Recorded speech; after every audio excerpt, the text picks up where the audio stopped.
नमस्कार। आप देख रहे हैं स्पेशल कवरेज न्यूज। मैं हूं आपके साथ शिव कुमार। मेरे साथ हैं वरिष्ठ पत्रकार आदरणीय अजय शुक्ला सर। अजय सर का बहुत बहुत स्वागत, बहुत बहुत अभिनंदन। दरअसल अब बंगाल से रोज एक नई खबर आ रही है। अब कल अभिषेक बनर्जी पर हमला हुआ, पूरे देश ने देखा किस तरीके से पत्थर मारे गए, अंडे मारे गए, डंडे मारे गए, कपड़े फाड़े गए।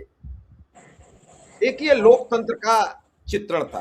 मैं ये नहीं कहता हूं कि पिछली सरकारों में क्या हुआ उसका भी मैं धुर विरोधी हूं और आज भी इन घटनाओं का धुर विरोधी हूं। मैं हिंसा में कतई बिलीव नहीं रखता, मैं हिंसा का विरोध करता हूं। लेकिन आज फिर कल की घटना अभी शांत नहीं हुई। कम से कम सत्ता का, पुलिस का, प्रशासन का इतना भय तो हो। आज जब कल्याण बनर्जी जा रहे थे, ममता बनर्जी के सांसद हैं, उनके साथ जो भीड़ ने किया, पहले उनका ये वीडियो देख लो, फिर अजय सर से बातचीत करेंगे।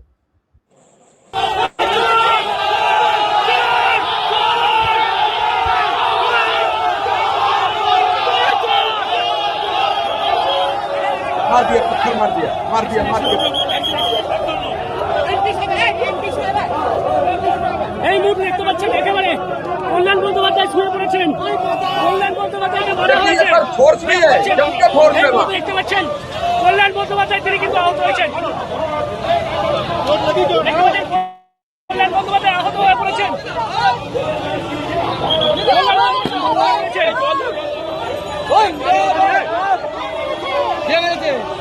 কে মারলো? কে মারলো? पानी पानी भीड़ ने एक बार खड़ा कर लिया है, पानी पानी फिर गिर गए।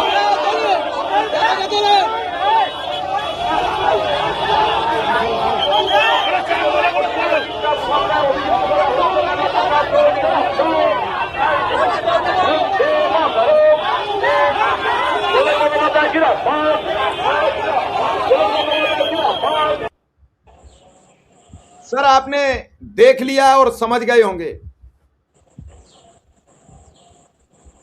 गृह मंत्री ने कहा था कि 60 दिन तक सेना नहीं जाएगी, कोई भी हिंसा नहीं होने दी जाएगी। तो ये क्या है सर, हिंसा है या मिठाई बट रही है? मैं ये जानने का प्रयास आपसे कर रहा हूं। देखिए, ये भारत का दुर्भाग्य है। हम संवैधानिक लोकतांत्रिक देश में रहते हैं। यहां पर बात बहुमत की नहीं होती, बात अल्पमत की नहीं होती, बात हर आवाज की होती है। लोकतंत्र का मतलब है लोक की आवाज। वह लोक अकेला हो, दुकेला हो या बहुत बड़ी संख्या में हो, बहुमत में, हर बात को, हर आवाज को आवाज बनने दिया जाता है, दबाया नहीं जाता। कई बार लोग इस बात को लेके कांग्रेस को क्रिटिसाइज करते हैं कि वो जो है अपने यहां अनुशासन नहीं रखते हैं, वो अपने यहां सबको कोई भी कुछ भी बोलता है।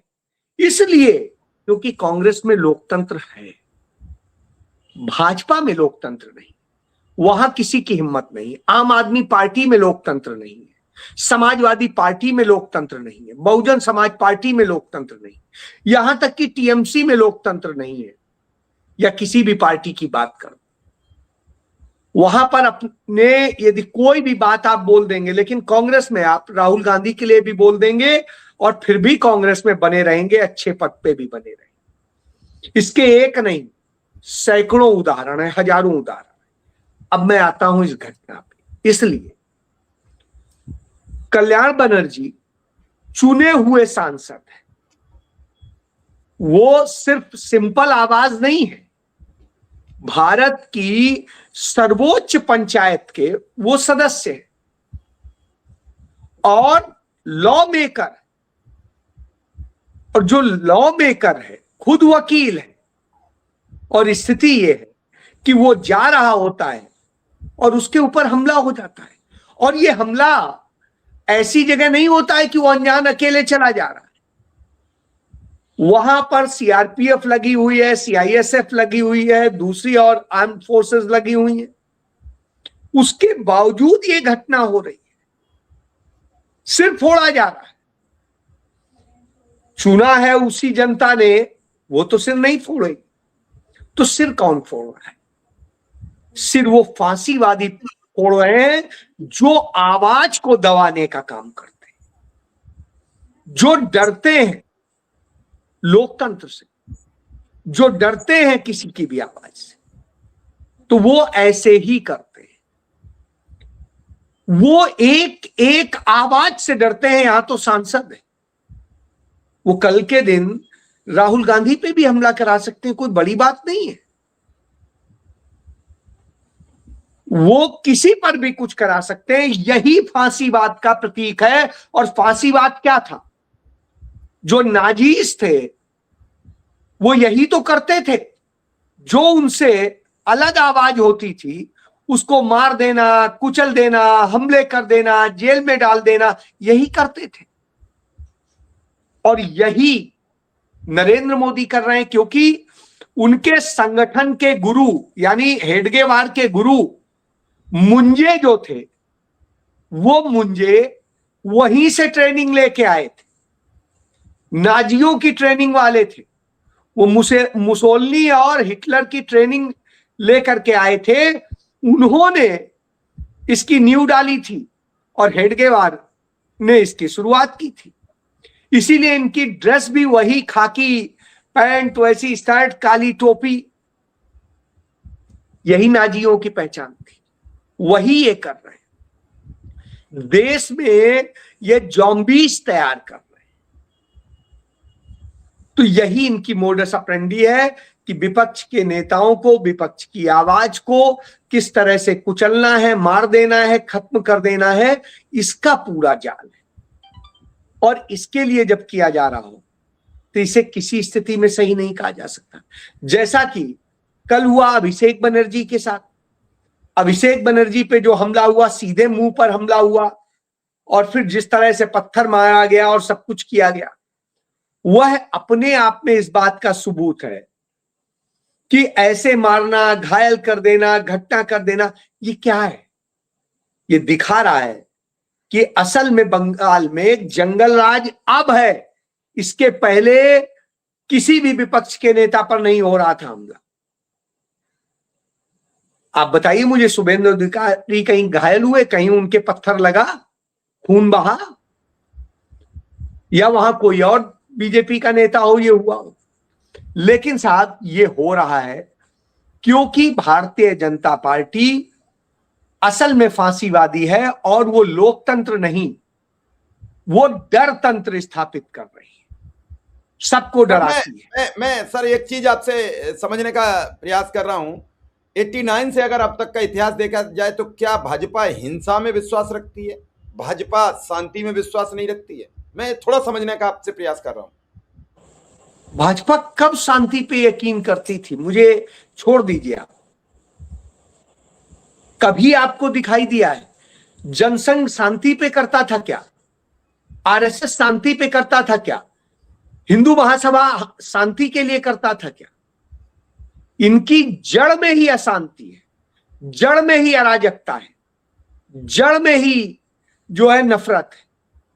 तो जो लोग, जिनका जन्म ही नफरत से हुआ हो, वो मोहब्बत क्या जाने?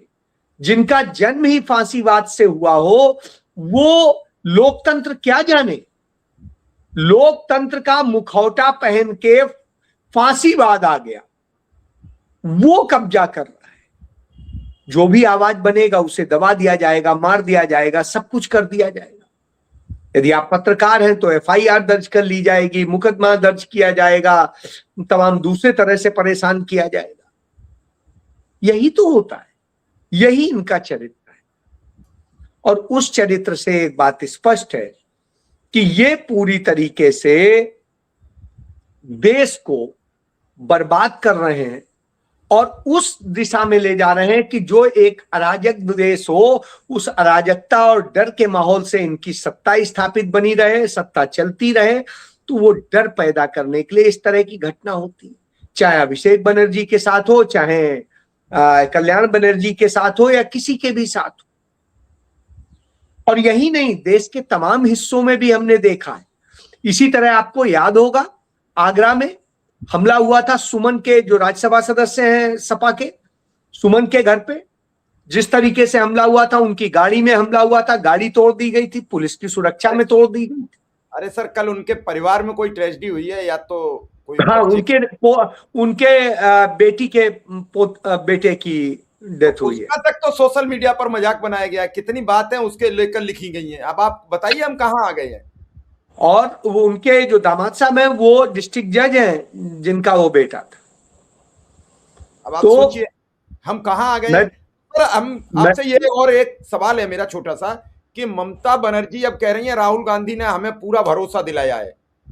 लगातार अभिषेक पर हमला, आज कल्याण बनर्जी पर हमला, कल हो सकता है ममता पर भी हमला हो जाए, इसमें भी कोई इत्तेफाक रखना कोई बड़ी बात नहीं है। लेकिन क्या जो सेना वहां लगी हुई है, क्या सेना वहां जनता को काबू नहीं कर पा रही? आपने वीडियो में भी देखा कि पुलिस प्रशासन खड़ा हुआ है। नहीं शिव कुमार जी, आपने सोच कैसे लिया कि वो काबू करने के लिए लगाई गई? आपने उसकी भूमिका नहीं देखी थी?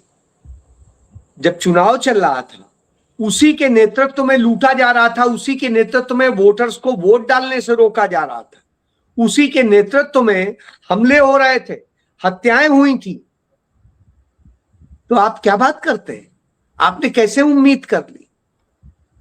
ये असल में हत्यारी सरकार है, और हत्यारी सरकार सरकारी तंत्र को, सेना को, पुलिस को, अर्धसैनिक बलों को, सबका इस्तेमाल कर रही है अपने गुंडे के तौर पे। पालतू गुंडे के तौर पे इनका इस्तेमाल होता है, और इसीलिए ये सिर्फ कहने के लिए सुरक्षा के लिए है। असल में ये दूसरी भूमिका में, ये उन गुंडों को संरक्षण दे रहे। एक भी गुंडे को डंडा मारते दिखाई दिया है कोई? ये घटना हो रही है, कोई कर रहा है? अभिषेक बनर्जी पे हमला हुआ, किसी भी पुलिस वाले ने या उसने क्या उन गुंडों के ऊपर लाठीचार्ज किया, डंडा मारा, गोली चलाई? कानून कहता है उन्हें गोली चलाने का हक है।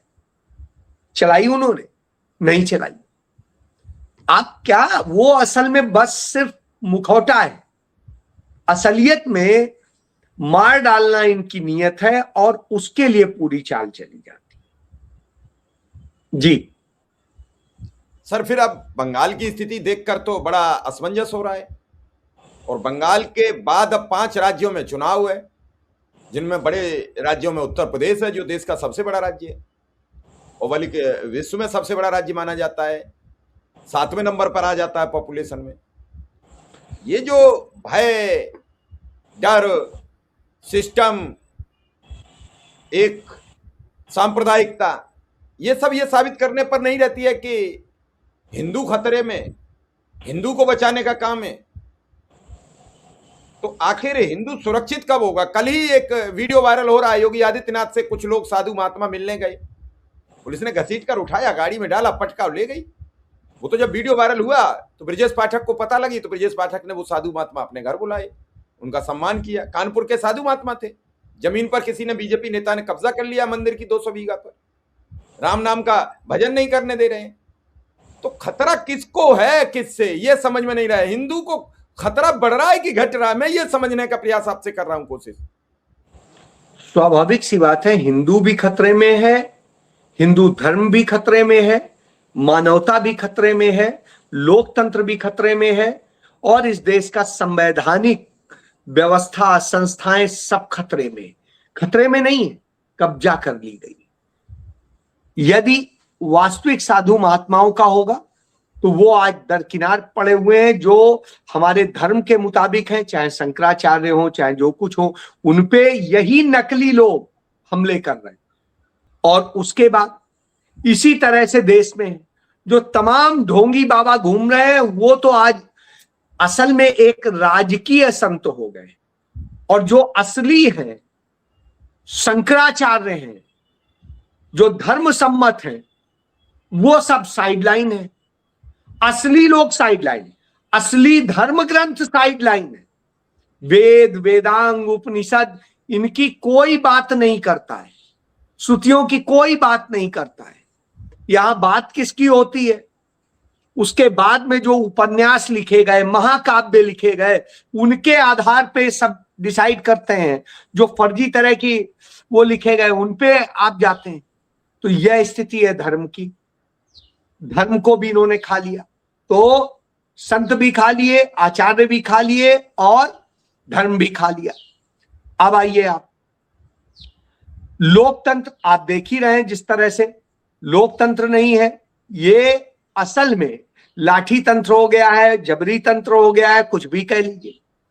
संवैधानिक की बात, संविधान की हम बात करते हैं, जो संविधान हमारी रक्षा करने के लिए आज उस संविधान के पन्ने फाड़े जा रहे हैं, कभी सुप्रीम कोर्ट के जरिए, कभी चुनाव आयोग के जरिए, कभी दूसरे और संवैधानिक संस्थाओं के जरिए।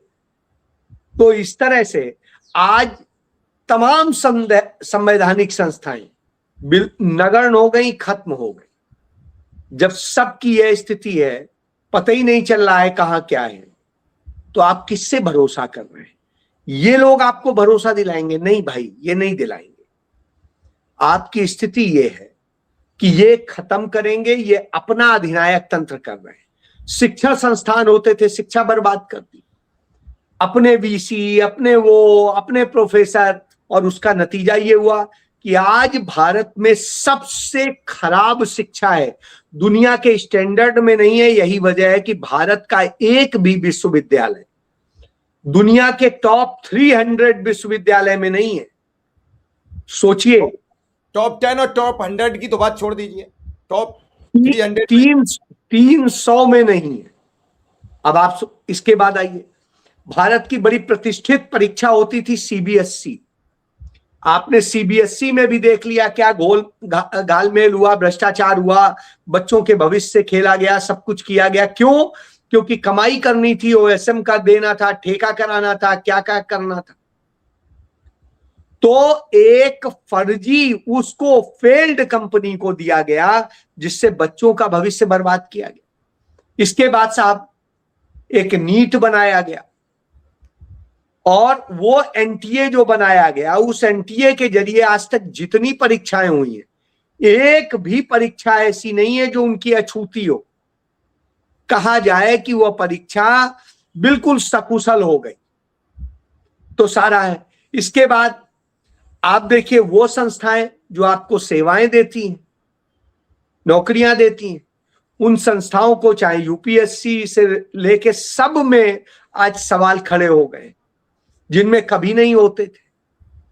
तो आपको नौकरी मिलेगी नहीं, आपकी शिक्षा बर्बाद होगी, आपको अधिकार होंगे नहीं, मानवाधिकार खत्म हो गया, आज कोर्ट्स की औकात नहीं रह गई, और बाकी सुप्रीम क्या कहते हैं, चुनाव आयोग से लेके बाकी सारी संस्थाएं चरणों में पड़ी हुई हैं। सुप्रीम कोर्ट का चीफ जस्टिस मोदी के साथ आरती उतार रहा है। तो अब आप इन सब से समझ सकते हैं कि आज देश को कैसे बर्बाद किया गया है। अदालतें वही बोल रही जो सत्ता चाहती है, सरकार चाहती है। ED, income tax, CBI, NIA और रॉ, जो है आईबी, ये सब पुलिस और ये सब लग गए हैं आपकी आवाज दबाने के लिए। तो अब आप इससे समझ लीजिए कि इन्होंने किस तरह से देश को बर्बाद किया है और सारी चीज करी है। सर, एक और मेरा सवाल है कि अभिषेक बनर्जी और कल्याण बनर्जी पर हमला करके क्या वहां का स्थानीय जनमत ये साबित करने पर तुलाए कि जब बड़े बड़े नहीं छोड़े तो छोटे में तो फिर भगदड़ मच जाएगी, पार्टी खत्म हो जाएगी इस तरीके से? तो क्या यही प्रयास है? बिल्कुल यही तो डराने का तरीका होता है। एक बड़े को मार दो, छोटे तो अपने आप का आपके घर में घुस जाते हैं, छिप जाते हैं। यही तो है। लेकिन मैं फिर कहता हूं, इस देश के अंदर इकलौता शेर है यही ममता बनर्जी। यदि उस समय यह बात समझी होती और राहुल जी के साथ आके खड़ी हुई होती तो शायद आज तस्वीर अलग होती। आज हालत ये है कि वो मोदी और क्या कहते हैं अटल बिहारी वाजपेयी और भाजपा, आरएसएस सबको महान बता रही थी, और नतीजा ये हुआ, राहुल गांधी को पानी पी पी कर ये सब लोग कोस रहे थे। आज यह स्थिति है कि वही राहुल गांधी फोन करते हैं, और राहुल गांधी नहीं बताते हैं कि हमने मदद की पेशकश की है, वो बताती हैं कि राहुल गांधी ने फोन किया, केसी वेणुगोपाल ने फोन किया, सोनिया जी का आया और सबने कहा कि नहीं, कोई चिंता नहीं करनी है, हम आपके साथ हैं। आप लेकिन सर, कहां? यही तो कल्याण बनर्जी हैं। जब अमेठी से राहुल गांधी सांसद पद से चुनाव हारे, एमपी का चुनाव हार गए, तो इनसे एक पत्रकार ने पूछा था कि राहुल गांधी अमेठी से चुनाव हार गए, तो उन्होंने कहा who is Rahul Gandhi, who is Rahul Gandhi, बड़ा वायरल हुआ था। यही तो थे कल्याण बनर्जी। मैं यही इसीलिए कह रहा हूं कि ये लोग जो राहुल गांधी को गाली देते थे, आज राहुल गांधी ही दिखाई दे रहे हैं इन्हें उम्मीद के तौर पे। और राहुल गांधी ने भी अपने पिता की तरह से बड़ा दिल दिखाते हुए, अपनी दादी की तरह से बड़ा दिल दिखाते हुए, जैसे उनकी दादी ने जयप्रकाश नारायण का पूरा इलाज कराया था जब वो बीमार थे, और इसी तरीके से राजीव गांधी ने पूरा इलाज कराया था अटल बिहारी वाजपेयी का, और इसी तरीके से राहुल गांधी। लेकिन तो कभी मोदी को कोई स्वास्थ्य लाभ की जरूरत पड़ी, भगवान ना करे कभी जरूरत पड़े, तो क्या राहुल गांधी कराएंगे? बिल्कुल कराएंगे। आप एक चीज जान लीजिए, यही अंतर है दोनों में। एक नष्ट करना, मार डालना, इस पे यकीन करता है, एक मोहब्बत पे यकीन करता है कि दुश्मन से भी प्यार करो। गांधी जी क्या कहते थे? बुराई से नफरत करो, व्यक्ति से नहीं। बुराई से आपकी नाराजगी है, आपसे नहीं है। तो ये अंतर है। यही गांधी नेहरू परिवार है, यही गांधी नेहरू परिवार की जो है महानता है, परंपरा है। सर, इस घटना को लेकर आपकी अंतिम टिप्पणी क्या है, जो कल हुई अभिषेक बनर्जी को लेकर और कल्याण बनर्जी को लेकर आज? और देख रहे हैं दोनों बाल बाल बच्चे हैं, अगर कोई भी पत्थर तेजी से लग सकता था तो जान जा सकती थी, इसमें कोई दो राय नहीं है। कल जिस तरीके से पत्थर अभिषेक के मुंह की तरफ आ रहे थे, आज अभी कल्याण बनर्जी का आपने वीडियो देखा, सीधा लगा, घप सीधे पत्थर लगा, जमीन पर गिरे, फिर उठे, फिर गिरे। क्योंकि अक्सर जब हमारे सर में कोई चोट लगती है तो वो चक्कर आने लगते हैं, उनकी तो उम्र है। देखिए, ये भारत के लोकतंत्र के लिए, संविधान के लिए और न्यायपालिका के लिए, सब के लिए ये कलंक है। इस कलंक की स्थिति में निश्चित रूप से लोकसभा अध्यक्ष भी जिम्मेदार हैं। उन्हें तत्काल इस पर कॉग्निजेंस लेकर के, क्योंकि उसके दोनों सदस्य हैं, उनको तत्काल एक्शन लेना चाहिए था, अपने सदस्य को संरक्षण देना चाहिए था। दूसरा, प्रधानमंत्री को तत्काल वहां के मुख्यमंत्री से बात करके उनकी सुरक्षा की व्यापक व्यवस्था करानी चाहिए, इलाज की व्यवस्था करानी चाहिए, सब कुछ कराना चाहिए। तीसरा, भारत के सुप्रीम कोर्ट को तत्काल जो है इसकी बात को समझना चाहिए, स्वतः संज्ञान लेके कार्रवाई करनी चाहिए और एक्शन लेना चाहिए। लेकिन सारे निकम्मे, तो निकम्मों से आप क्या उम्मीद करेंगे? ये कलंकित करने वाले लोग हैं, बन गए हैं, तो इनसे हमें कोई उम्मीद नहीं। जी चलिए सर, आपने समय दिया, इसके लिए आपका बहुत बहुत आभार। और बहुत महत्वपूर्ण तरीके से आपने दर्शकों को समझाने का प्रयास किया है कि दर्शक समझें आखिर सच क्या है।